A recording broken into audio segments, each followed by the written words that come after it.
So in my last review, I said I wanted more of the parents and their cult and less of the kids' high school drama.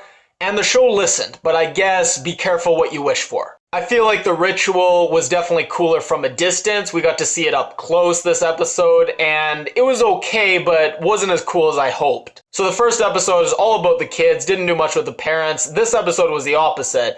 I'm hoping they don't keep bouncing back and forth like that. I know it's a lot of characters, but I hope they can get a better balance and kind of advance everybody's storyline a little bit every episode.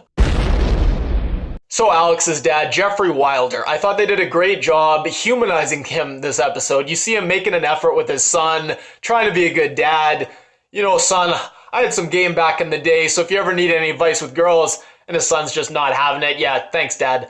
And even they showed him growing a conscience at the end of the episode. He seems like the only one of the pride that's conflicted enough about what they're doing to vocalize it to the other members. Not that it did much good, but again, at least the effort's there. But you also saw his badass side. So he's already got the bald head and beer swag. This episode, he's doing the hood handshake with Darius, who's a great character, by the way. Having his little, I am the foreman now moment. Look at me, sure. I'm the captain now. I really hope we see more of Darius. I thought him and Alex's dad had a great little standoff. When instead of money in the briefcase, he put a live feed of his grandma's house. That was great. I've never seen that before. It was pretty cool. And then I love Leslie, the head of the church.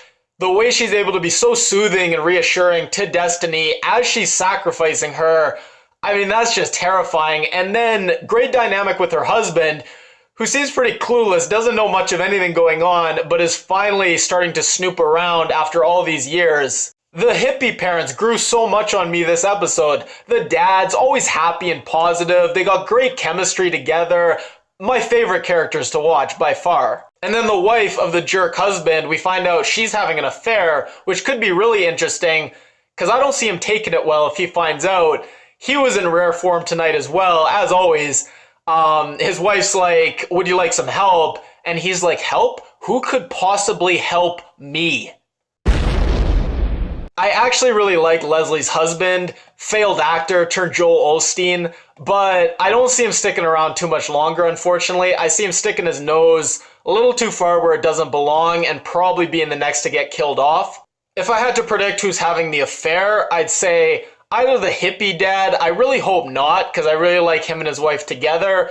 Probably more likely it's Nico's dad, just because Nico's mom seems so cold. I definitely could see him needing some warmth somewhere else. I really hope / predict the kids start getting powers soon, because they're boring, and I don't see them getting less boring. I think Carolina's going to be the first to get powers after Molly, because she's the most boring, and she's not involved with the love interest. There's just nowhere for her story to go. Also, it seems like she already has powers already. I thought it was the drugs that were making her arms get all weird last episode, but I think it was her bracelet getting taken off instead. So if she gets powers that easily, she's probably going to be the next after Molly to get them. Also in the credits, I noticed there's this angel of light, and that kind of reminded me of her arms. So I think that's probably a reference to the power she's eventually going to have. So they're doing the recap of last episode, and Alex is like, it's a volunteer charity organization, it's not the mob. And after seeing the last episode, we're like, oh, ironic, because it's worse. So last episode, we saw Destiny get sacrificed, and then this episode, she seemed to be walking around fine, and I got really excited, and then I realized it's a flashback, and she's probably still dead. So Chase and Alex seem to have this rivalry going. Alex will say, I have an idea, and Chase will be like, oh, I bet it's a stupid one. I don't really understand why. I hope they explain it more, because right now, it just seems unnecessary. Like, why you guys gotta be such dicks to each other? The name of the church, Gaborum, just sounds sinister to me. It's like Sodom and Gomorrah with a bit of gibberish thrown in. Also, Going Ultra sounds a lot to me like Going Clear. I think they better watch the Scientology references. If they get too explicit, they could be in some trouble. If you liked my review, please give it a thumbs up. If you haven't already, click my face to subscribe. And if you leave a comment, I'll read it and reply.